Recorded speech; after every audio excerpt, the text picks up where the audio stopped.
All depression is the result of suppression. There was so much that I had not been willing or able to feel for so long that it was now bubbling up because it couldn't be contained any longer. And it was revealing itself as depression. I have dealt with depression for most of my life. I didn't know if I was going to make it out. I had other times in my life where I thought, I just don't want to be here. And so suddenly I started looking into, how do you heal depression? What is going on there? And the biggest lesson that I learned was that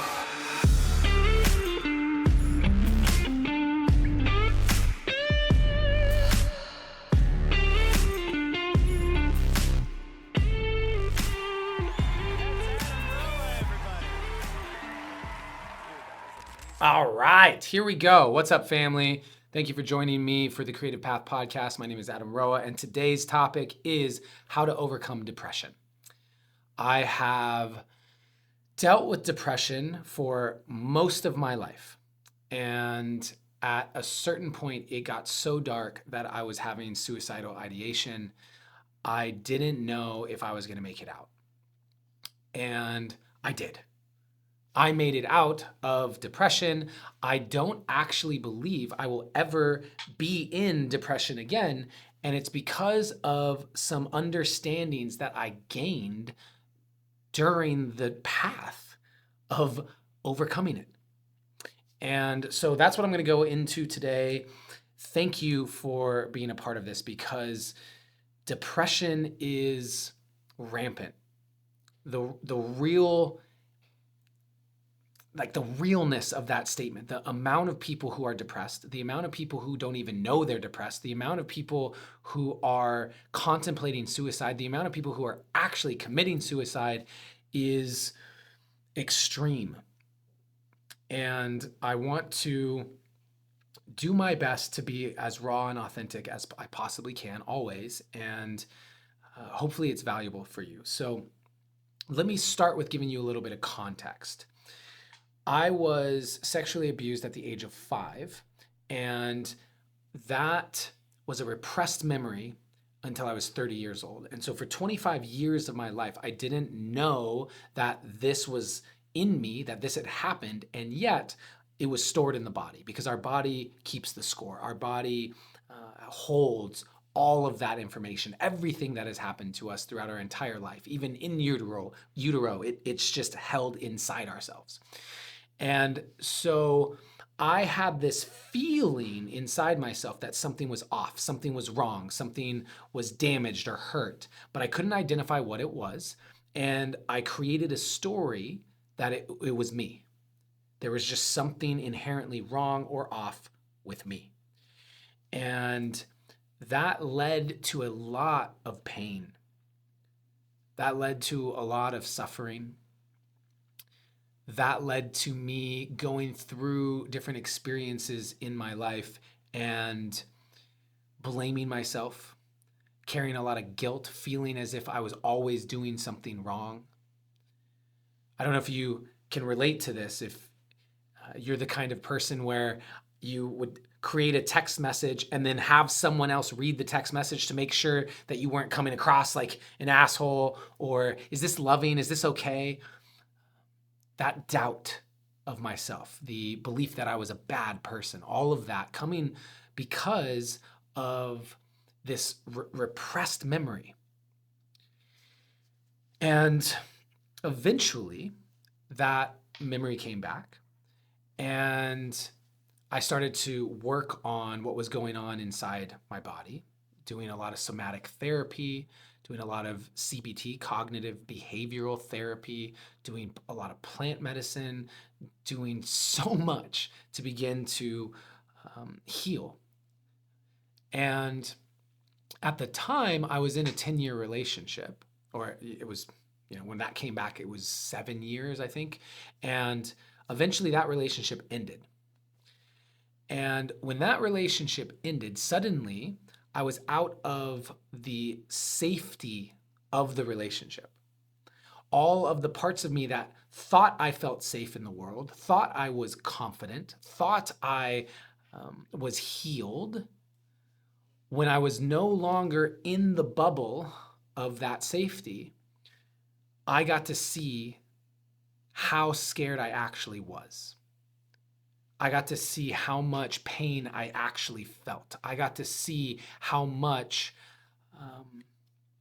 insecurity I actually had.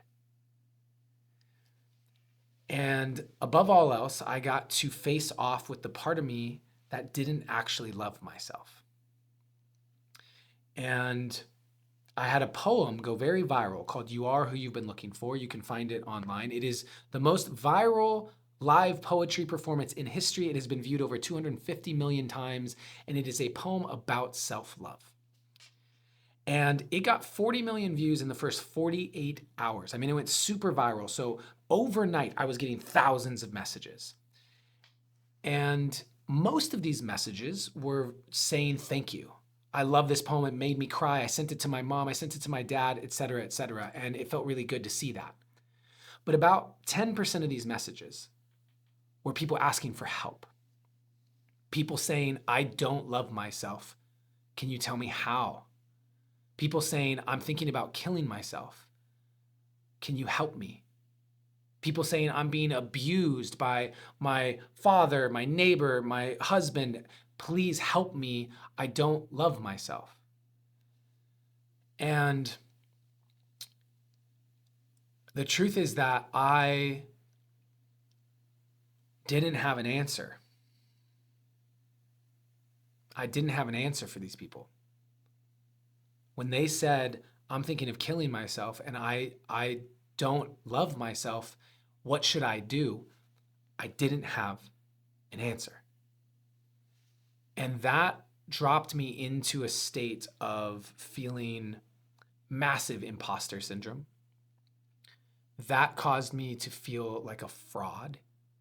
Here I was getting millions of views a day on a poem about self-love. And when people were actually reaching out saying, can you help me love myself? I didn't have a way to do that because I didn't actually have an answer for them. It dropped me into the darkest depression that I had ever faced. And I'd gone through periods in my life where I was depressed, but I didn't know it was depression. In college, I went through a bout with insomnia where I literally would stay up all night. And at the time, I was, my favorite movie, Eternal Sunshine of the Spotless Mind. If you haven't seen it, it's really great. I love it. It was Jim Carrey, actually, a very dramatic role. And I would press play and let it run on repeat. And I would just watch it over and over and over again, just kind of laying there in bed, my eyes open, not really present.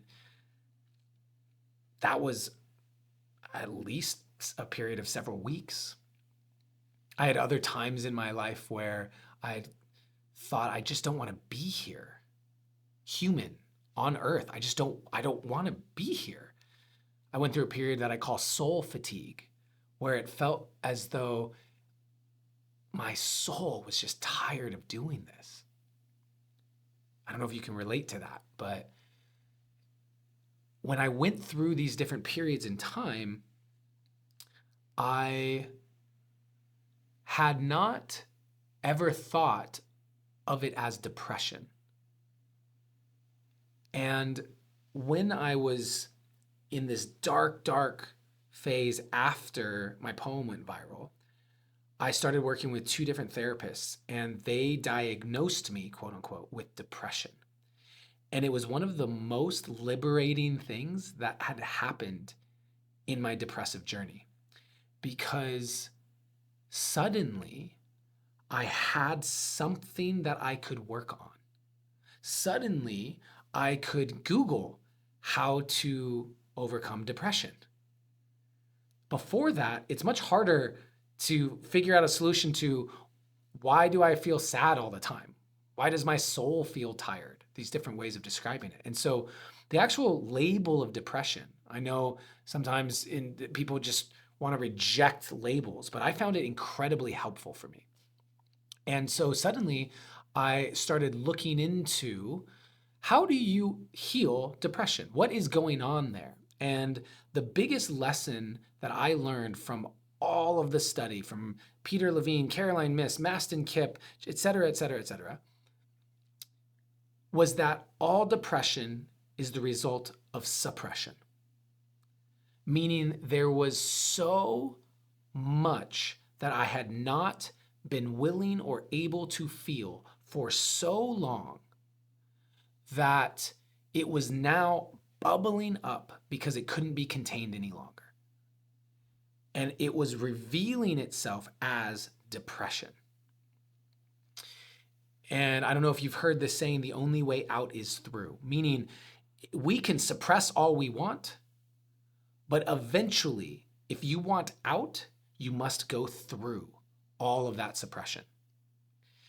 And the vast majority of people are too scared to do that. And not because they're cowards, but because they legitimately don't necessarily have the tools. They don't have the support system. They don't have the community. They don't have the confidence to know that if they open that door, they'll make it out alive. And for me, I opened that door and I went on this incredibly long, winding journey that started with developing a relationship to my body. This is incredibly important for any of you that are dealing with depression or wanting to help someone with depression. Depression being the result of suppression means that we have to start feeling it. But in order to start feeling it, we have to develop the ability to connect to it in the body. And for most people, they have, especially if they've dealt with depression for years and years and years, they have tried to find ways to disconnect from the body and the sensations and the feelings that they're experiencing. So coping mechanisms like alcohol, the antidepressants, the sex, pornography, the social media addictions, all of these addictive things that are designed to remove the focus from what we're actually feeling and override it with quick hits of dopamine and distraction. One thing that I will say that I think is really important about antidepressants and SSRIs, there's a place for them. I don't think that they're just inherently evil or bad. But here's what I think, and in my opinion, is actually the use for these. When you're someone who can't even get out of bed because you are so chemically imbalanced into a state of depression, and you can't find that motivation to start taking some action in a direction that will heal, the SSRIs and antidepressants can help get you to a state where you're actually able to take those steps. And then when you take those steps, and what do those look like? Those steps look like healing your gut microbiome, because the majority of mental health issues can be traced to an unhealthy gut microbiome, leaky gut and other various things like that. So healing your gut, exercising, actually the exercise that will help you release the chemicals and endorphins that make you feel better. The community engagement, the relationships that you need to build in order to feel supported and seen and heard and loved. If you can't even get to that point to start doing those things, I think antidepressants may be a solution to get you to a place where you can start doing those things. And then when those things start to have their benefit, we wean off of the medication. That's my opinion. Yes, there is such a thing as being chemically imbalanced, and they help balance chemicals. But the chemical imbalance is not actually the cause. The chemical imbalance is the symptom of something else that is going on. What's causing that chemical imbalance? And again, I come back to all depression is caused by suppression. And so learning how to connect to the body, listen to the body. I'll give you an example of how a therapist did this with me. Because I was working on the PTSD in my system from sexual abuse, I began working with this therapist who did this thing that was just mind-blowing to me to this day. So I want to share it with you. We were in Bali at the time, so we're barefoot. Everyone's barefoot. And I'm sitting on the couch, and this is the second session, and she's sitting across from me in a chair, and she says, "Can I try something with you?" And I said, "Sure." "Can I put my foot on top of your foot for this conversation?" I thought, okay, sure, why not? And so she scoots her chair up and she just puts her bare foot on top of my bare foot, and we continue to have our therapy session. A minute goes by, nothing. 30 more seconds, I'm starting to feel a little uncomfortable. By 3 or 4 minutes in, my body is screaming. It feels as though my skin is crawling, and I want nothing more than for her to take her foot off of my foot. And this connected so many dots for me around intimacy. This connected so many dots for me about why I felt so scared in the world. There was actually a block to even how much love I could let in physically in my body. And so that's an example of something that I didn't even know I had. But the small act of a foot on a foot and the intention and the awareness of what's happening inside my body from that act opened up an entirely new perspective on what was going on inside myself and how I could find a path to healing. And that's where we need to start listening to the body, and to start listening to the body with intention. And so after that, what it revealed, as I started to connect more deeply to my body, as I started to look at this part of me that felt as though I had no answers to people asking, how do I love myself? I suddenly had an aha moment where I realized I don't love myself. I don't think I love myself. And that humility to own that, say, I don't know how to love myself more, led me down this path to a point where I realized why I was so confused and why I didn't have answers for the people who were reaching out. And that's because I actually had, like all these other people, a major misunderstanding of how self-love works. You see, I thought self-love was something you either have or you don't. Like turning on a light switch, it's either on or off. You either love yourself or you don't. But that's not how self-love works. Self-love is the byproduct of your relationship with yourself. I'm going to say that again because it's so important. Self-love is the byproduct of your relationship with yourself. And so think about this through the lens of a romantic partnership. You're dating someone, you're madly in love, maybe you've been married for a decade. Well, if you pour quality time in, and I'm going to use the 5 love languages here: quality time, gifts, physical touch, words of affirmation, acts of service. These are the 5 love languages. There's actually more, but this is the simplified version. Through that lens, if I'm giving physical touch and affection to my partner, if I'm spending quality time with her, if I am giving gifts, if I'm giving her nice words of affirmation and acts of service, if I'm doing all of these things regularly with intention, we're going to have a pretty strong relationship. And therefore, we're going to have a lot of love, deep, deep love, very strong, very connected. But now, even if we've been married 10 years, if I stop spending quality time with her, if I stop saying nice things to her, if I stop doing acts of service for her, the relationship will get damaged. And when the relationship gets damaged, the love gets damaged. The love weakens.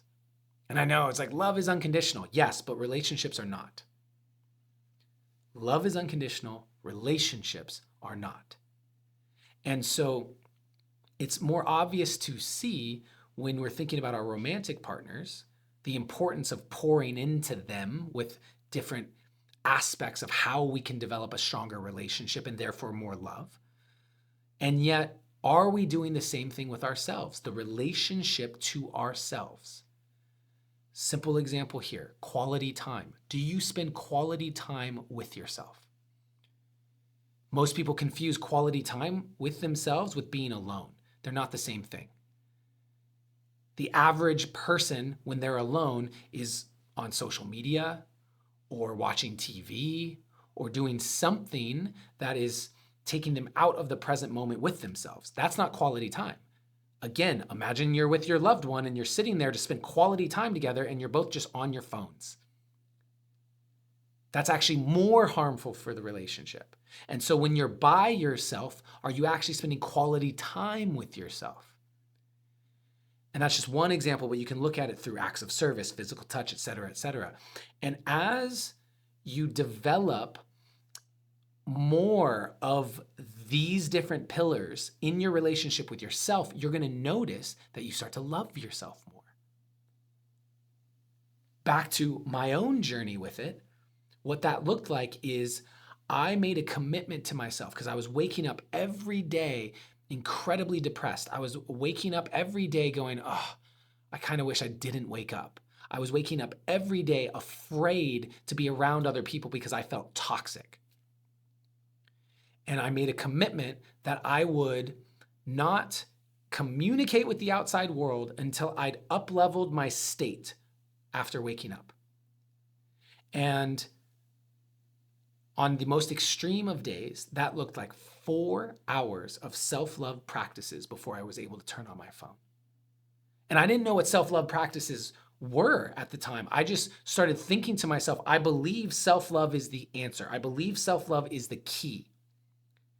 Out of my depression, right? Sure, suppression. I need to feel all the things that I was not willing to feel, but we don't just feel them and release them and then that's it. We replace with something else, something more desirable. And for me, that was self-love. All of the parts of myself that felt as though I was a bad person, that I was unworthy of love, etc., that those things, as I felt them, I needed to put self-love into those spaces that had just been opened up. And so for me, I didn't know what that looked like, but I thought, okay, what feels loving? Taking a bath, dancing, journaling, meditating, exercising, screaming if I need to, crying, allowing myself to feel whatever I needed to feel. All of those practices, mirror work, talking to myself in a mirror, building myself up. These were the things that I thought, okay, I think that's love for myself. It feels right. So let me just double down on it. Let me go all in on the idea that that is the answer. To just do more loving things for myself, that's the answer. And it was.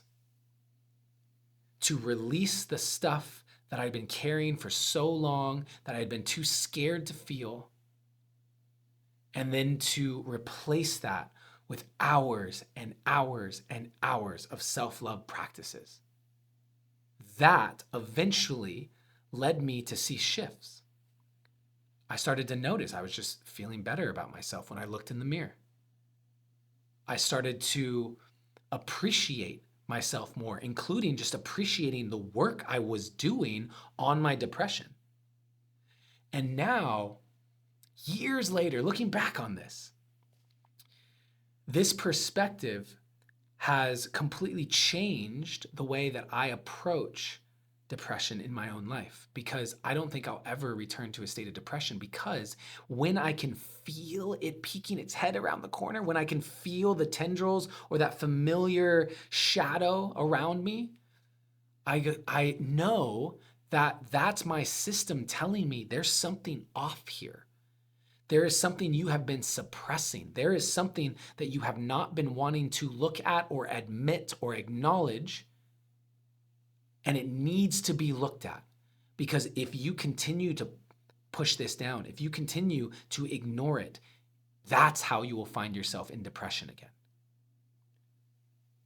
And I will never allow that to happen. That is my commitment. You want to talk about the biggest act of self-love that I can possibly do? It is my commitment to not ignore what my body is saying to me, to not ignore what my heart is saying to me, to continue to nurture and develop the relationship I have with myself. And the last piece I'll add to all of this is, well, we have to feel all the things we don't want to feel. That's scary. So how do we do it safely? Therapy is a great way. Friends, community, coaches, romantic partners, if they're able to hold that space for us. Safe places is key. And one of the safest places that I found for myself was art. I put my emotions, I put my heart, I put the things that I've been unwilling, unable, too scared to feel, I put them into my art. Because the process of turning my pain into beauty is healing. And I know that there is safety in that. I know it is safe for me to feel inside of this poem, because there is a beginning and an end to it, because it is forcing me to look at this situation through the lens of where's the beauty. And so for those of you who know, after hearing all this, that there's some things that you get to feel, I encourage you to take up an artistic practice. Step into that creativity as a safe place for you to feel. Thank you very much for listening to this. This journey has been the most profound, heartbreaking, painful journey that I had to go through. And depression was what taught me how to love myself. And so ultimately, to summarize, if you are experiencing depression or know someone experiencing depression, it is the result of suppression. And it will be imperative that you feel the things that have been suppressed, and you need to find safe spaces and safe ways to do that. And replace those things that you are now feeling, replace them with self-love. That is how to overcome depression. That is how to love yourself more deeply.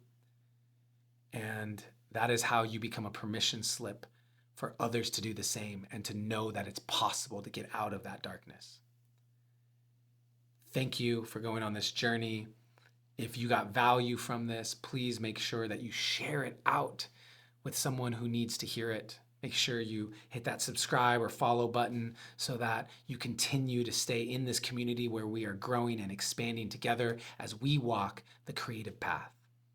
I want to remind you that always, in all ways, you are seen, you are heard, and you are loved.